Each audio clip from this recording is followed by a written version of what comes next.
Metrik, and I'm here to talk about my track Drift. This track came about after listening to a lot of techno, and I started experimenting with some synths to get the main synth idea down, and then the rest of the track just kind of came together in that way. So yeah, first off, the synth sound was created in Vanguard. I wanted to create quite a sort of bleepy, attacky synth sound, which had a slight pitch envelope on the attack. As you can see, the sound is generated from primarily a sawtooth, but then layered with a couple of other sawtooths detuned. Yeah, so in the envelope section you can see that the ADSR, the decay, is actually controlling the pitch envelope here to give the sound a bit of a bite on the initial attack. And you can see as you can adjust it.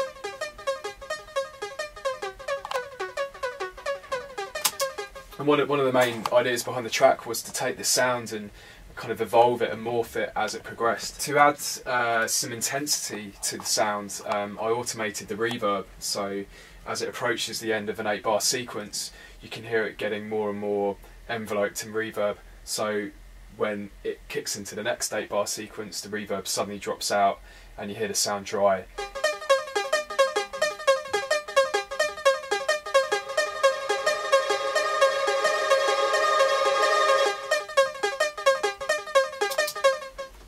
And then in the context of the actual tune.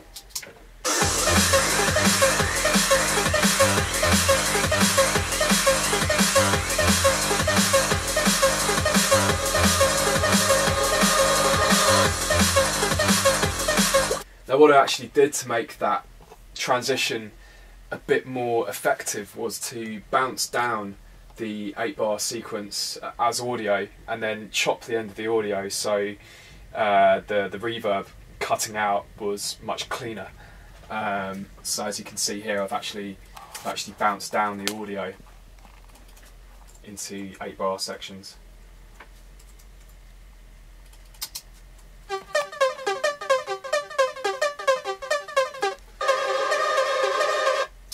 And there you can hear the sound just stops dead, which is the advantage of bouncing a lot of your stuff down in audio, because it kind of gives you that flexibility, which otherwise you'd have to rely on automation to do. So once I'd established the main synth lead melody in Vanguard, I then tried to create a bass line that would complement it. Again, I used Vanguard for that bass sound, so here it is.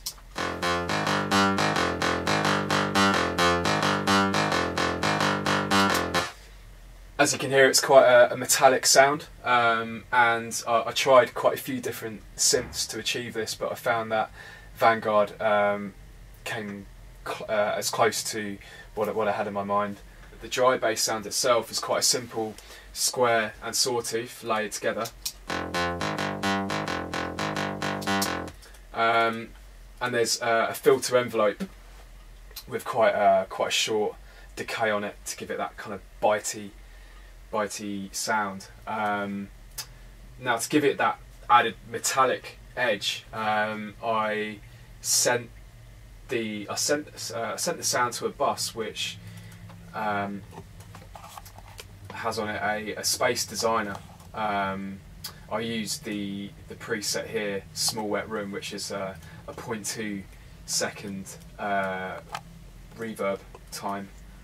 And you can hear with it, it has a very kind of tight reverb sound to it, which kind of gave it that metallic aesthetic that I was looking for. You can't really have a bass in drum and bass without a sub, so I then added a sub, and in fact all of my subs without any exception are generated by a simple sine tone, and I usually do this using Logic's inbuilt EXS24 sampler, as when you haven't loaded in a patch, the default sound is actually a sine tone.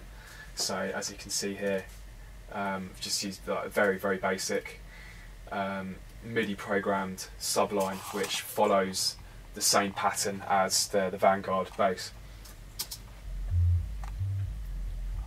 Not sure if you can hear that. I usually find with that EXS24 sub bass, there is actually a tiny bit of upper frequency harmonics, and you can just about hear them.